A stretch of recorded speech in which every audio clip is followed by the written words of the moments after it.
Titanfall 2 was butchered by being released in between Battlefield and Call of Duty.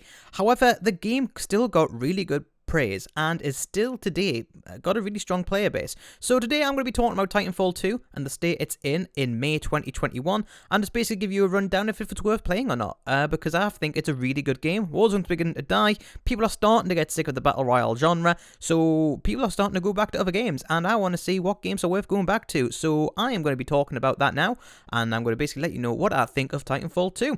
But if you do enjoy the video, make sure you hit that like button below and consider subscribing. If you want to see more Titanfall gameplay, let me know in the comment section below as well, because I actually had a blast making this video, so I hope that translates well.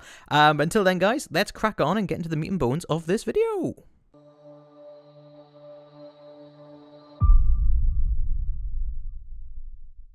So straight away, if you've played Apex Legends, this game is going to feel very similar to you, as the weapons are the same, so the learning curve isn't going to be as steep to get into this game. Now, I booted it up and thought to myself that it would take a while to find a game, but to my surprise, it only took about a minute. I set up a mixtape of most of the modes except Pirates v Pirates, because sod that, I'm playing Titanfall. I want my damn Titan! But anyway, what makes this game really stand out for me is how well it plays today against current gen games. The gameplay is smooth and crisp. You have the fluent movement of being a pilot, so from popping a stim, using a grapple, and making yourself invisible to the naked eye, everything flows superbly well, and running on walls is an absolute delight. Honestly, still one of the best in terms of player movement mechanics. There isn't enough I can say to make you understand how well this is executed. And to go off script a little bit here, like, the movement is that good that it was copied by Call of Duty games when they started doing Black Ops 3 and 4. The movement's that good, but there's a reason that it was copied. Although Call of Duty didn't do it that well, Apex, there's a reason they tried to copy it, because it just moves that well. But then you move on to the Titans. I always use a Legion main. I am a Legion main, with North Star being my backup. Honestly, I really enjoy all the Titans, but I'm sticking to what I know and what I'm strong on, because most of these players have not left the game, and anything else would get me immediately crippled.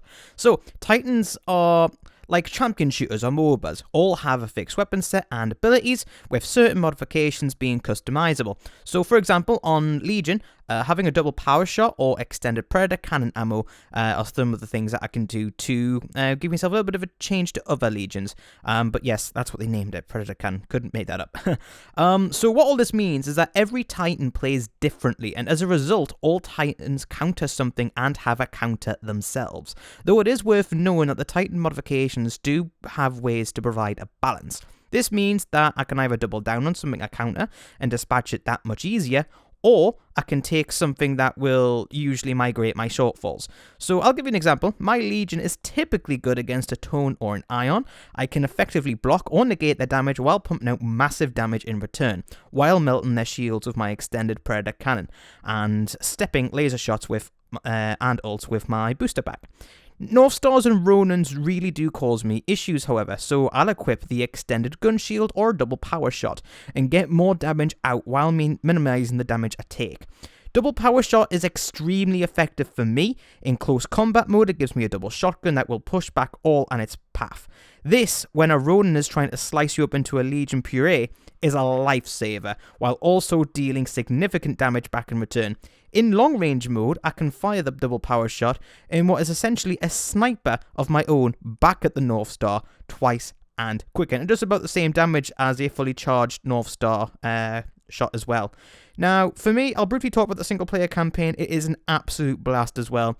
It has got a simple story, but the way it's presented to you is really good. It's a show, not tell kind of story, and it's got some amazing mechanics, which is different to the actual multiplayer itself.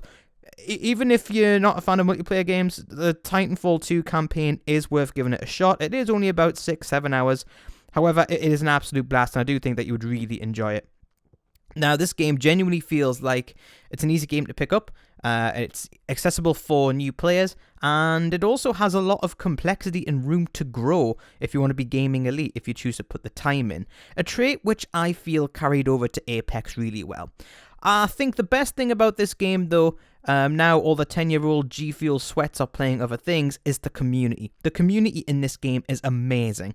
There was a game where we got absolutely plastered, and it was one of my first games. I picked a Legion in close quarters map and wondered why I was getting slapped about, but the other team agreed to let us all extract, saying you may leave. I thought that was great. On my way to the ship, I found myself face to face with an enemy and a Titan, and they just teabagged and let me leave. Haven't seen that in a game in so long. It was beautiful. It really was. I love this game. The more I play it, the more I just want to sink my nights into it. The community is mint, so all in all, I was expecting this game to be flat and not worth the time to wait to find a game. However, the wait time is not long at all. You'll have similar wait times in Warzone when you have variable KD teams. Then when you get into a game, there is very little skill-based matchmaking, and it is delightful. It really is. So yeah, in summary, give this game a go. I think you'll really enjoy it. EA killed this game at launch by sandwiching it in between Battlefield and Call of Duty.